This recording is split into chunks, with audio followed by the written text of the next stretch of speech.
Et notre invité ce matin est le ministre de l'Agriculture, Stéphane Travert. Jean-Michel Apathy. Bonjour Stéphane Travert. Bonjour. Vous avez lancé à la fin du mois de juin, ils dureront jusqu'en novembre-décembre, je ne sais pas exactement, les États généraux de l'alimentation. États généraux de l'alimentation qui réunissent dans des discussions qui sont sans doute complexes des producteurs, des industriels, des distributeurs et des consommateurs. Emmanuel Macron s'exprime sur le sujet cet après-midi à Rungis. Vous avez déjà pris des décisions, des pistes pour essayer, puisque c'est l'un des enjeux, je pense, vous êtes vous-même ministre de l'Agriculture, d'apporter quelque chose aux agriculteurs qui ne vivent pas toujours de leur production? Bien sûr.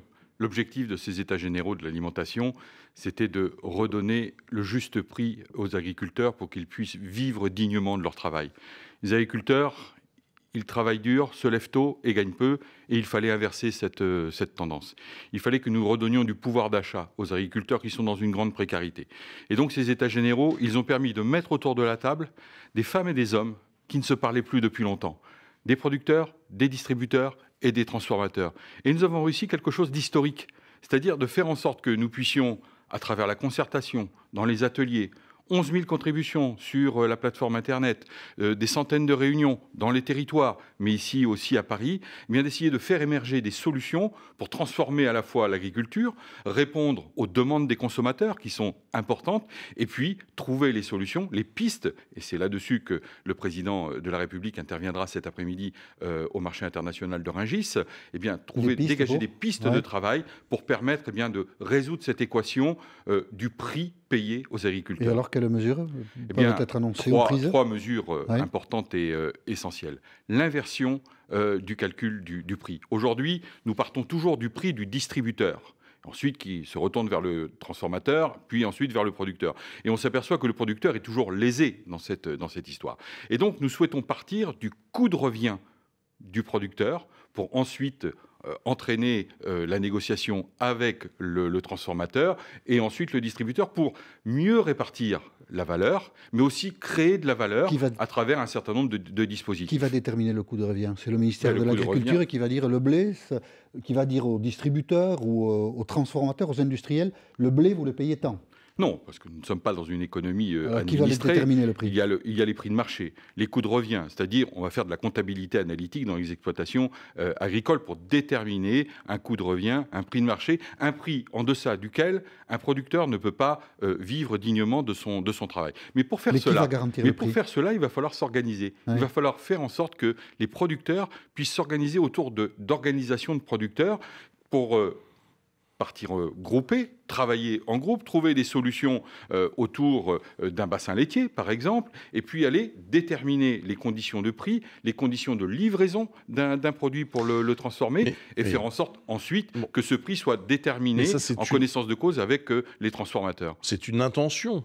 Comment garantir que ça soit réellement le cas?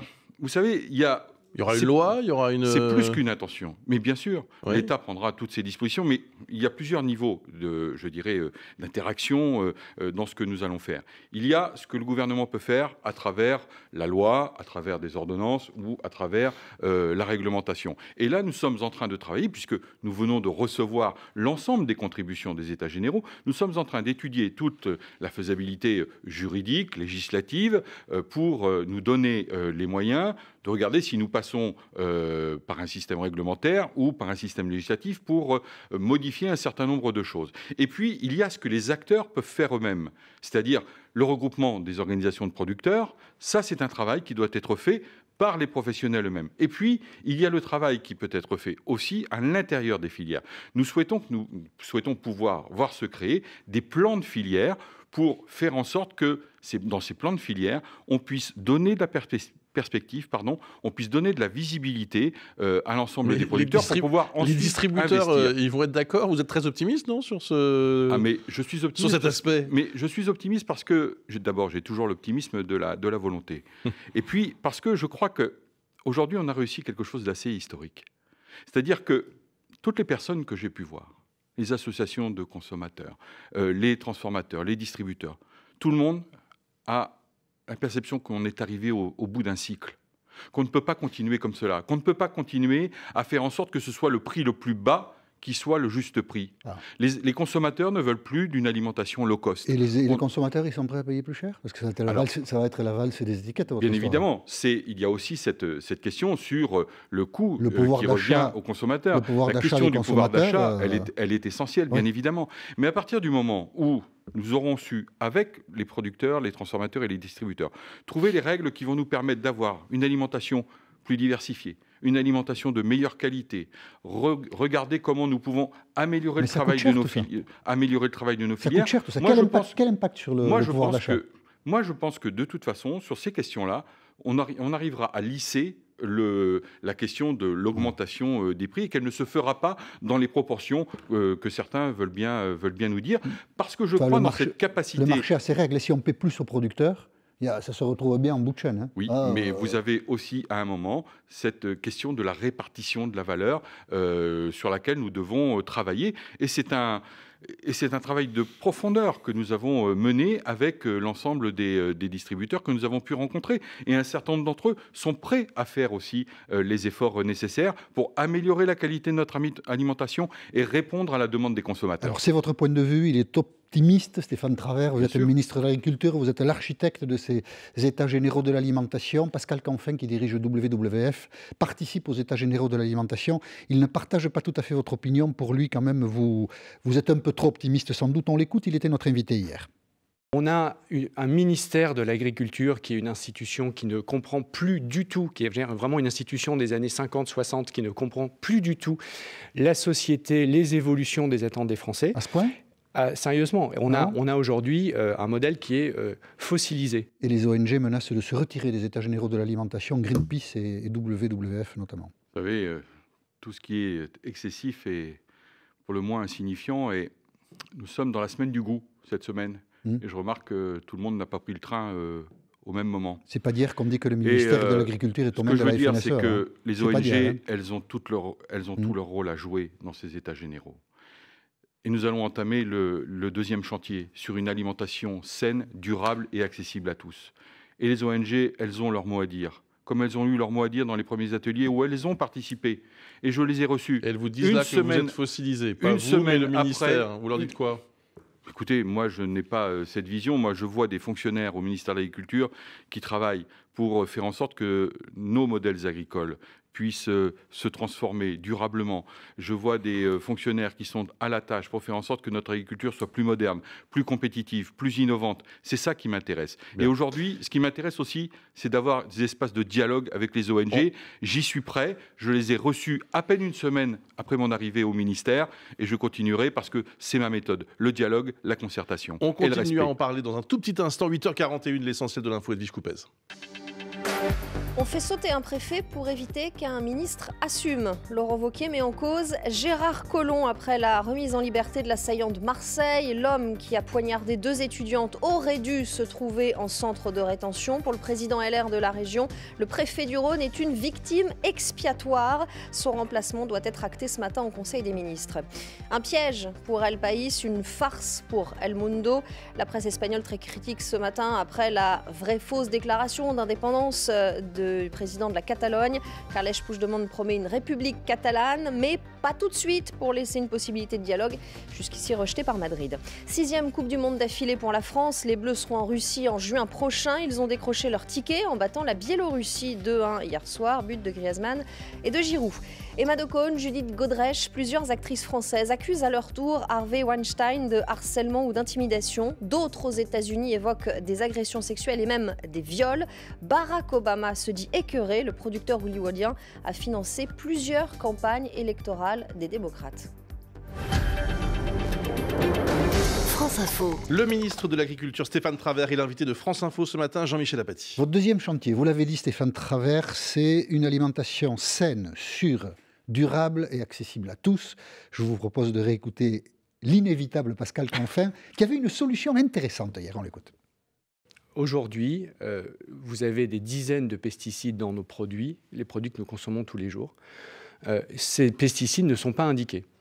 La mesure de bon sens, c'est la transparence. Lorsqu'un produit n'est pas bio et qu'il y a des non-nicotinoïdes, du glyphosate et autres joyeusetés, eh bien, ça devrait être marqué. Ce produit contient X traces de pesticides. Et vous voudriez que les États généraux actent cela ? Il n'y a aucune raison. Bien sûr. Alors, c'est une bonne idée, ça, marquer sur chaque boîte le pesticide qui est dedans. Écoutez, là où je peux le rejoindre, c'est que les consommateurs, ils ont besoin de traçabilité et de transparence. Ouais. Et c'est une réalité et c'est vrai.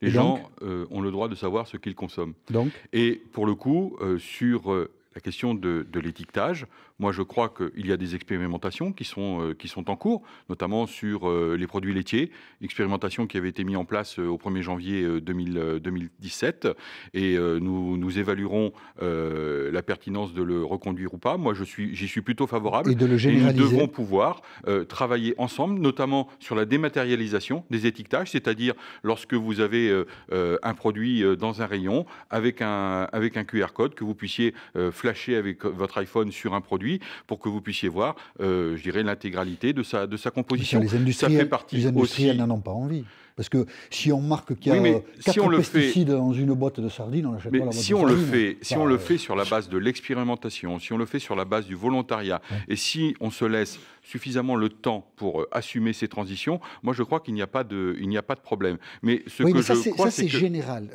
Excusez-moi d'être un peu plus précis. Non. Est-ce que vous sortirez de ces états généraux avec là-dessus des décisions, c'est-à-dire à partir du 1er janvier 2019, parce qu'on imagine qu'il faut un peu de temps, les produits seront transparents, on saura ce qu'il y a dedans. Bien sûr, il faudra sortir avec des décisions, des trajectoires dans le temps pour, mettre en œuvre. Mais sur ce point-là, sur l'étiquetage, nous avons déjà commencé. Et aujourd'hui, moi, j'attends beaucoup de ce deuxième chantier sur les questions de santé. Mais sur les pesticides, vous savez, la règle... Moi, je suis industriel, je dis, mais non, alors, à ce moment-là, mon produit, je ne pourrais plus le vendre. Mais si je dis qu'il y a du glyphosate dans mon produit, moi, je ne le vends plus, mon produit. Mais vous savez, sur la règle, elle est assez simple, et le gouvernement a été très clair là-dessus. Ouais. Sur les pesticides, le président de la République s'est engagé pendant sa campagne électorale à réduire progressivement les pesticides. Et donc nous devons aujourd'hui trouver la trajectoire qui va nous permettre de sortir progressivement de l'utilisation des pesticides pour assurer la transition, notamment en agriculture, regarder comment nous faisons face aux impasses techniques, trouver les produits de substitution, donc des produits de substitution plus vertueux, pour faire en sorte que nous puissions accompagner les agriculteurs. Et puis, ce que je voudrais dire, c'est que sur les pesticides, de gros efforts ont déjà été faits. L'agroécologie, une forme de label sur lequel les agriculteurs peuvent se retrouver. Vous avez des céréaliers aujourd'hui qui ont diminué de 45% l'utilisation de pesticides sur leur récolte avec la couverture des sols, avec l'utilisation du 4 pour 1000. Ce sont des éléments importants, mais il faut se fixer un objectif clair, ambitieux. Le président de la République l'a fait et nous allons travailler dans ce sens, bien évidemment. Sur le glyphosate, quel objectif clair actuellement, on en discute au niveau de l'Europe. On en discute au niveau européen. La France ne votera pas la reconduction à 10 ans de l'utilisation du glyphosate parce que nous estimons que ce délai est trop long et que si pendant 10 ans il ne se passe rien, bien rien ne sert de redonner cette autorisation. Donc le Premier ministre nous a demandé, avec mon collègue de l'environnement, d'établir un plan de sortie du glyphosate, et donc nous allons nous y atteler. Nous devons rendre notre copie à la fin de l'année. Je souhaite que, avec mon collègue du ministère de l'Environnement, nous puissions faire une saisine conjointe. Nicolas Hulot, bien sûr. Mais je souhaite que nous puissions faire avec le ministre d'État une saisine conjointe à la fois de l'INRA, de l'IRSTEA, de toutes les structures scientifiques, mobiliser la recherche publique pour trouver les solutions, et nous rendrons notre copie à la fin de l'année. Ça se passe comment avec votre collègue de l'environnement qui s'appelle donc Nicolas Hulot? C'est bien de le rappeler à Jean-Michel Apathy. J'avais oublié. Je n'ai pas de difficulté. On se demandait si vous ne disiez pas son nom parce qu'il y avait un petit... Non, pas du tout. Mais vous savez, moi, je suis dans ce gouvernement avec un objectif. Moi, j'ai accompagné Emmanuel Macron dans cette campagne présidentielle très tôt. Et nous sommes mus par un même objectif, la réussite du quinquennat d'Emmanuel Macron, la réussite du gouvernement et la cohésion de la majorité. Et moi, je travaille uniquement dans ce sens. Et j'ai de bonnes relations de travail avec l'ensemble de mes collègues. Et je travaille avec tout le monde pour l'intérêt des Français et l'intérêt du gouvernement. Et vous avez de bonnes relations avec Nicolas Hulot? Bien sûr. C'est pas acquis. Vous avez deux secteurs ministériels qui sont antagonistes. Mais deux secteurs ministériels, mais je crois qu'il faut arrêter de vouloir opposer en permanence l'environnement et l'agriculture, parce qu'on en arrive aux propos qu'on pouvait entendre hier. Moi, ce que je crois, c'est que et l'agriculture et l'environnement ont de belles choses à faire ensemble au service de nos concitoyens et de nos consommateurs. Ouais. L'agriculteur est le premier professionnel qui est en lutte contre les changements climatiques. Et donc, il doit tenir compte de ces changements climatiques. Et donc, on doit avancer ensemble pour, modifier, changer nos modèles. Le Parisien dit ce matin que Nicolas Hulot veut faire une sorte de taxe béton qui taxerait donc les projets immobiliers qui s'attaquent d'une certaine façon aux terres agricoles.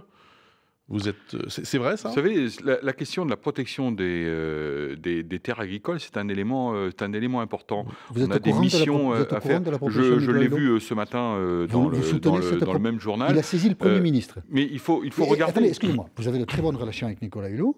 Et vous ne saviez pas qu'il avait saisi le Premier ministre, vous l'avez découvert dans le journal. Nous sommes à notre tâche en permanence sur l'ensemble de nos directement, sujets. Il vous a pas passé un coup de fil, Nicolas Hulot ? Non, pas là-dessus, mais sur tout ce qui concerne les terres agricoles, ce sont des sujets sur lesquels je travaille, parce que la mobilisation et la préservation du foncier, c'est essentiel, notamment pour les jeunes, lorsque l'on veut les emmener vers l'installation.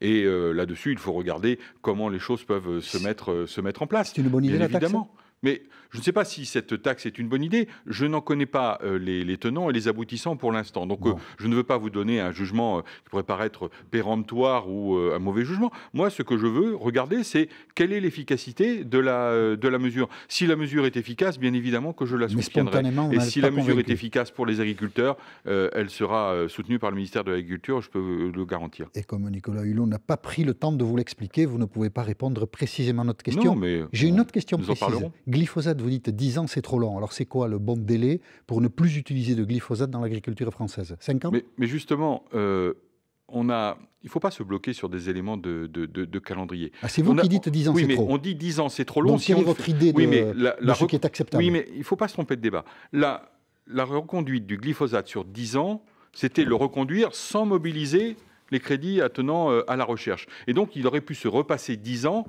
sans qu'il ne se passe rien. Et nous aurions été dans 10 ans au même point qu'aujourd'hui. Nous, ce que nous voulons faire à travers la mission que nous a confiée le Premier ministre, c'est de faire en sorte que pendant le laps de temps, la trajectoire que nous allons définir, nous allons mobiliser la recherche publique, nous allons mobiliser les crédits pour faire en sorte que nous puissions donner une trajectoire de sortie du glyphosate.